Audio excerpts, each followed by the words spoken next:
indiaresults.com 2024 देखो search कर सारा पर शो कर देखो एटार पास्ट वेबसाइट जोटा शो कर क्लिक करेंगे।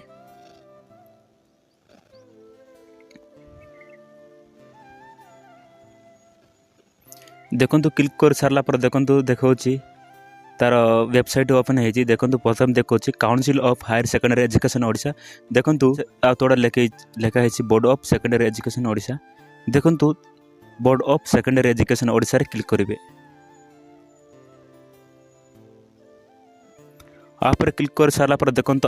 एनुअल HSC रिजल्ट 2024 देखो एटार लिखाई नाउ अवेलेबल आप क्लिक करेंगे। आप क्लिक कर सारा पर देखो एमती देखो देखो ये लिखा inter roll number enter inter name आप रोल नंबर अनुसार